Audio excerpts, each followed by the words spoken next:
Thank you very much, ladies and gentlemen.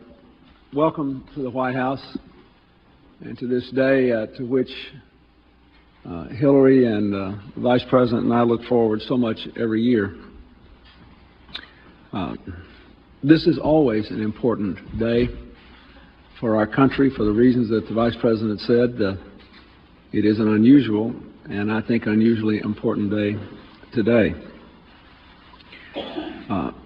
I may not be quite as easy with my words today as I have been in years past, and I was up rather late last night thinking about and praying about what I ought to say today.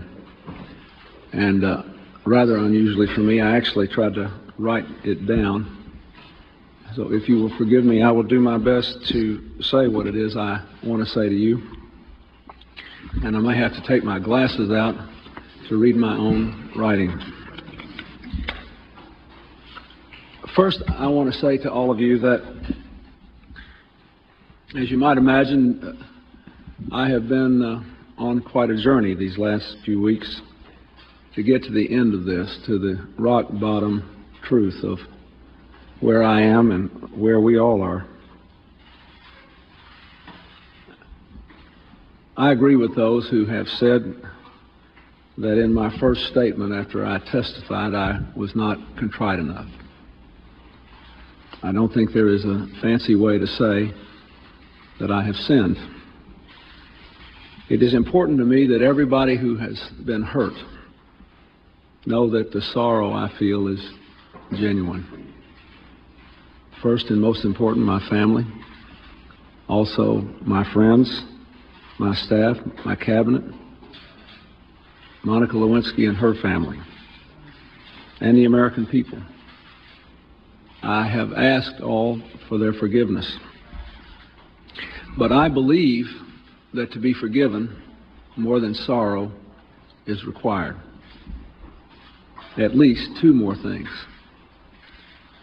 First, genuine repentance, a determination to change and to repair breaches of my own making. I have repented. Second, what my Bible calls a broken spirit. An understanding that I must have God's help to be the person that I want to be. A willingness to give the very forgiveness I seek. A renunciation of the pride and the anger which cloud judgment, lead people to excuse and compare and to blame and complain. Now, what does all this mean for me and for us? First, I will instruct my lawyers to mount a vigorous defense using all available appropriate arguments. But legal language must not obscure the fact that I have done wrong. Second, I will continue on the path of repentance, seeking pastoral support and that of other caring people, so that they can hold me accountable for my own commitment. Third, I will intensify my efforts to lead our country and the world toward peace and freedom, prosperity and harmony, in the hope that with a broken spirit and a still strong heart, I can be used for greater good.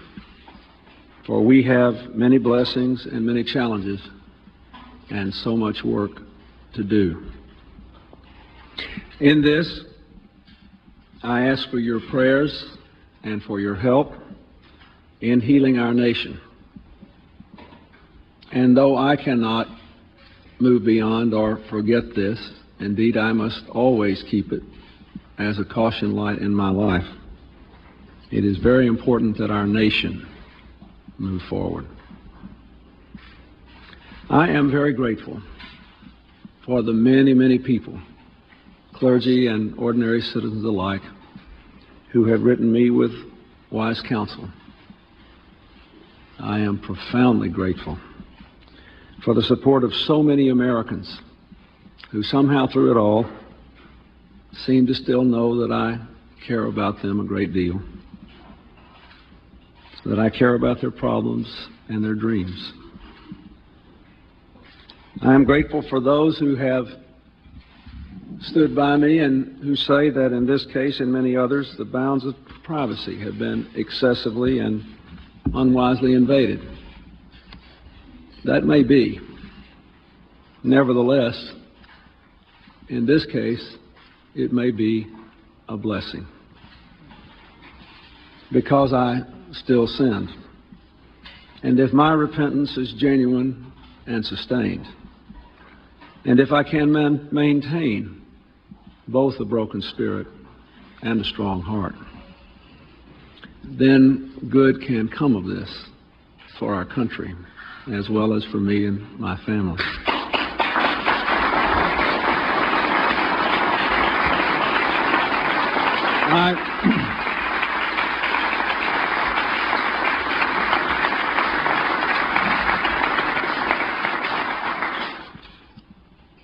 The children of this country can learn in a profound way that integrity is important and selfishness is wrong. But God can change us and make us strong at the broken places.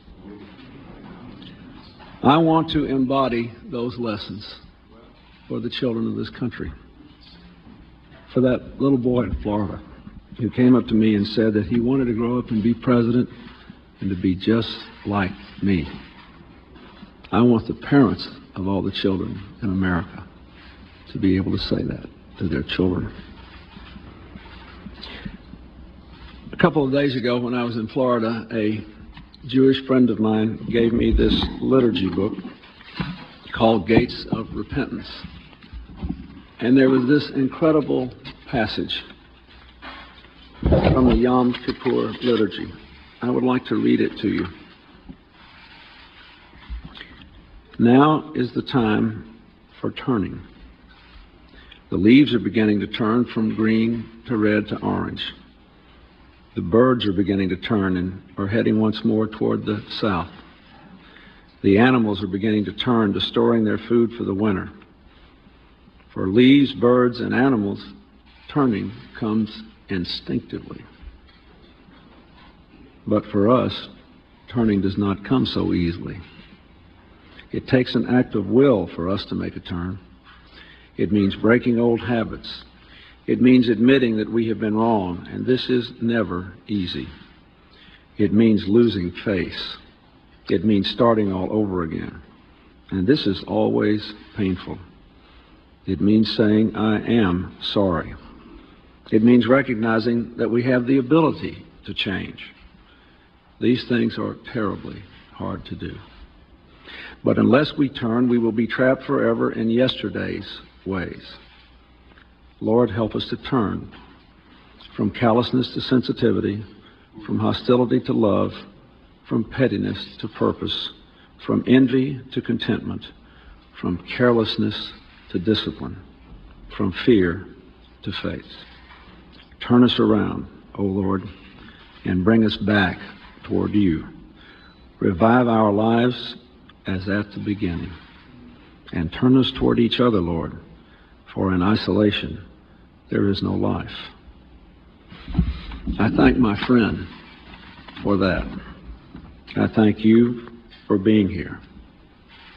I ask you to share my prayer that God will search me and know my heart, try me, and know my anxious thoughts.